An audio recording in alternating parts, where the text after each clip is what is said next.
Hi friends, welcome to VTV. మన దేశానికి ఉన్న అతిపెద్ద శత్రువులు పాకిస్తాన్ మరియు చైనా అనే విషయం మనకు తెలుసు. అలాగే ఆ రెండు దేశాలు మిత్ర దేశాలుగా ఉన్నాయని కూడా మనకు తెలిసిందే. కానీ ప్రస్తుత పరిస్థితులు మారాయి. పాక్ వల్ల చైనా సర్వనాశనం అయిపోతుందని అంతర్జాతీయ మీడియాలు వెల్లడిస్తుంది. చైనా భిక్ష మీద బతుకుతున్న పాకిస్తాన్ చైనాను ఎందుకు నాశనం చేస్తుంది, పాక్ చైనాను ఎలా దెబ్బ కొడుతుంది అనే సందేహాలు అందరికీ ఉన్నాయి. ఈ సందేహాలకు సమాధానాలు తెలుసుకోవాలంటే ఈ వీడియోని పూర్తిగా చూడండి. భారత్కు స్వాతంత్రం వచ్చినప్పటి నుండి మనకున్న అతిపెద్ద శత్రువు పాకిస్తాన్ అని అందరికీ తెలిసిన విషయం. ఆసియా ఖండాల్లో ప్రధాన దేశాల్లో ఒకటైన భారత్ తన ఎదుగుదలకు ఎప్పటికైనా అడ్డు వస్తుందనే భావనతో మనకు వెన్నుపోటు పొడిచి శత్రువుగా మారిన మరో దేశం చైనా. చైనా భారత్ ఆర్థిక వ్యవస్థను నాశనం చేయడానికి ఎన్నో ఎత్తులు వేస్తూ పాకిస్తాన్తో సాన్నిహిత్యం పెంచుకోవడానికి చైనా పాకిస్తాన్ ఎకనామికల్ క్యాడర్ రూపకల్పన చేసింది.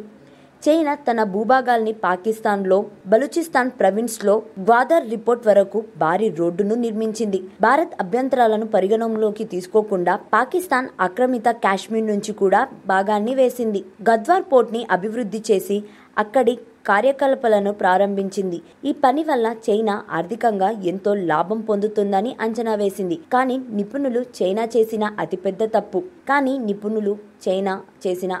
తప్పు పాకిస్తాన్తో పరిస్థితులను తక్కువగా అంచనా వేసిందా లేక ఆ దేశంపై ఎక్కువ నమ్మకం పెట్టుకుందా అని తెలియదు. కానీ దీని మూల్యం చెల్లిస్తుంది.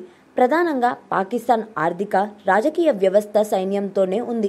సైన్యం చేసిన అక్రమాలు, ప్రభుత్వ అవినీతి కారణంగా ఆర్థిక వ్యవస్థ నిలకడగా ఉండడం లేదు. బలూచిస్తాన్లో ఉన్న న్యాచురల్ రిసోర్సెస్లు పాకిస్తాన్ తన వారిని పట్టించుకోకుండా ఉపయోగించుకోవడం, బలూచిస్తాన్ ప్రజల ఆగ్రహం పెరిగి పాకిస్తాన్ సైన్యంపై తిరుగుబాటు ప్రవహించడాన్ని పండించాయి.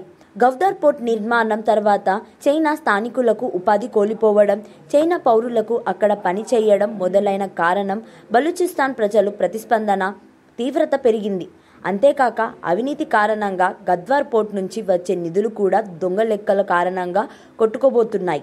2023 లెక్క ప్రకారం గద్వార్ పోర్ట్కి వచ్చిన నౌకల సంఖ్య కేవలం 17 మాత్రమే. 2013లో చైనా లీజ్ తీసుకున్నప్పుడు మధ్య ఆసియా నుంచి ఇంధనాన్ని చైనాకు తరలించడానికి వీలుగా తగ్గుతుందని అనుకున్న 2016 నుండి ఇప్పటి వరకు 30 ఓడలను మించి అక్కడ డాక్ చేయలేకపోయాయి. ఫలితంగా గద్వార్ పోర్ట్పై భారీగా డబ్బులను వేచించాల్సి వస్తుంది. దేశ అధ్యక్షుడు తీసుకున్న నిర్ణయంతో ఆర్థిక వ్యవస్థ దిగజారుతూ గద్వార్ పోర్ట్ వల్ల చైనా పరిస్థితులు మరింత దారుణంగా మారాయని విశ్లేషకులు అంటున్నారు. మరిన్ని ఇంట్రెస్టింగ్ వీడియోస్తో మళ్ళీ మీ ముందుకు వస్తాను.